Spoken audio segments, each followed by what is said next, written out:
नमस्कार दोस्तों, हमारे देश में दो नारे जो काफी समय से चले आ रहे हैं, एक है एक देश एक चुनाव और दूसरा है एक देश एक विधान।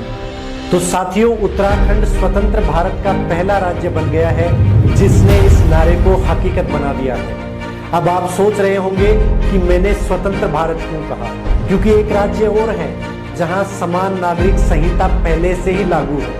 वो राज्य कोई और नहीं बल्कि गोवा है, जहां पुर्तगाली शासन के समय से ही यूसीसी लागू है। तो आज के इस वीडियो में बात करेंगे उत्तराखंड के यूसीसी प्रावधानों के बारे में, साथ ही समझेंगे कि क्या है वो प्रावधान जिसने हमारे समाज में लंबे समय से चले आ रहे नाजायज बच्चे की धारणा को भी खत्म कर दिया।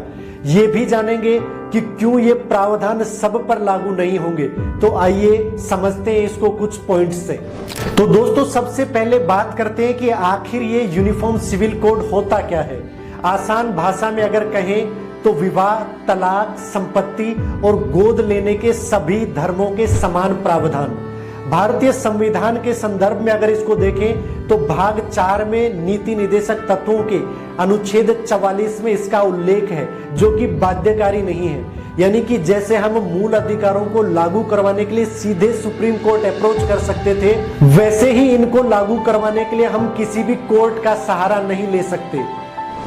उत्तराखंड में 2022 के विधानसभा चुनावों के दौरान मुख्यमंत्री पुष्कर सिंह धामी ने वादा किया था कि उनकी सरकार यूसीसी लागू करेगी। जस्टिस रंजना देसाई की अध्यक्षता में बनी कमेटी ने हाल ही में अपनी रिपोर्ट सरकार को सौंपी है, जिसके आधार पर इसे लागू किया गया।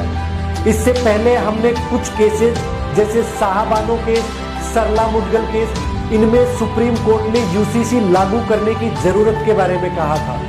तो आइए समझते हैं उत्तराखंड की यूसीसी के कुछ महत्वपूर्ण प्रावधानों के बारे में।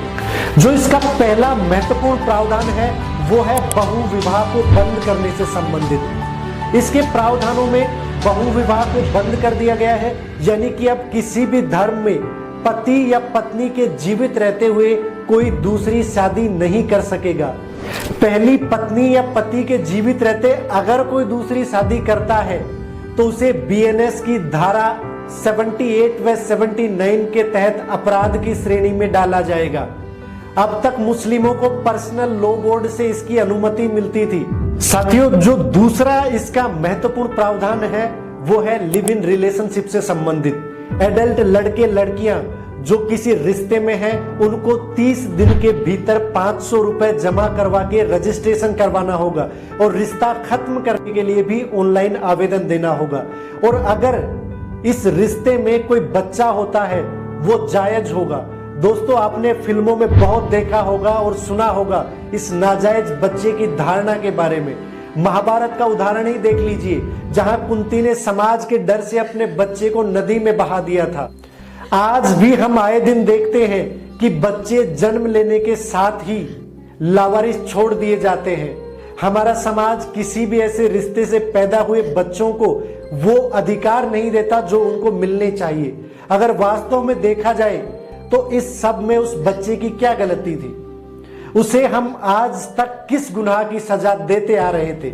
साथियों, कोई भी रिश्ता सही या गलत हो सकता है, लेकिन वो बच्चा जिसका जन्म लेने में कोई रोल ही नहीं है, वो गलत कैसे हो सकता है? तो अब उत्तराखंड ने इस